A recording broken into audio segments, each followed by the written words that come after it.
Today is Thursday. I almost forget the day. Thursday kasi guys, for all you know, sa mga Arab countries, Muslim countries, ang Thursday is the last day of work. Like sa atin is Friday. Kasi Sabado, Linggo, walang trabaho. Dito naman sa Arab country, pag Friday, walang linggo. That is an holy day sa kanila.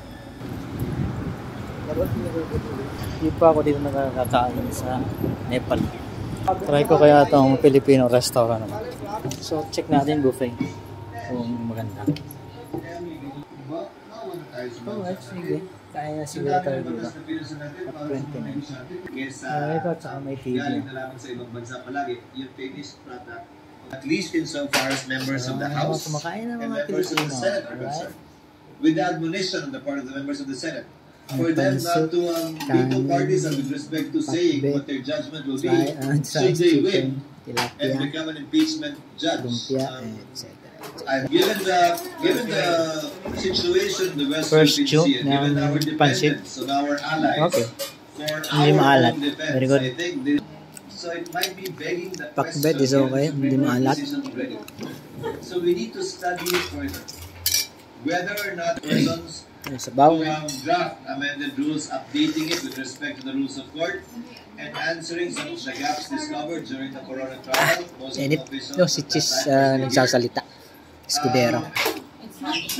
Mayroong tinapa. Ay, tilapia. Again, she was talking of the impeachment process. Again, okay lang naman sabihin, bakit ba? Sana wag na lang. Tilapia pa rin. Pero masarap yun sa Pilipinas.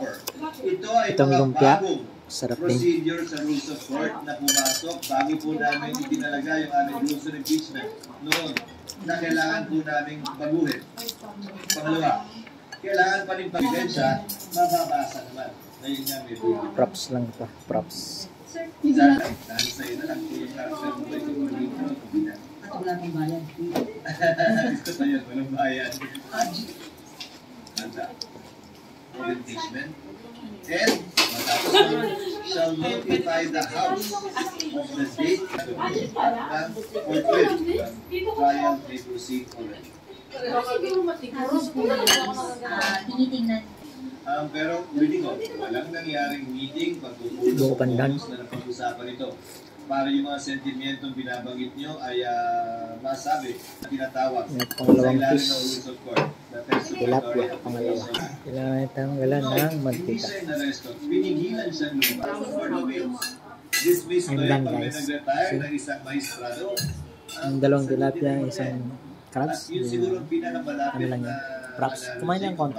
Pwede natin gamitin sa impeachment court, na collegial court din. Minsan nga, then, if I will rate this one, siguro maximum ko is 8, siguro 7.9, 7.85 over 10. Enjoy. Subscribe to my YouTube channel, Dennis MTV, and follow my Facebook page, Dennis Sarmiento Mota.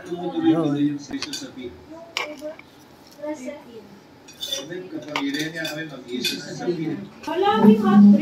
And apple juice. Tingnan natin ito.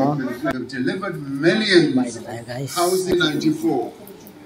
So guys, tapos na ako. Subscribe to my YouTube channel, Dennis MTV, and follow my Facebook page, Dennis Sarmiento Mota. Bye bye!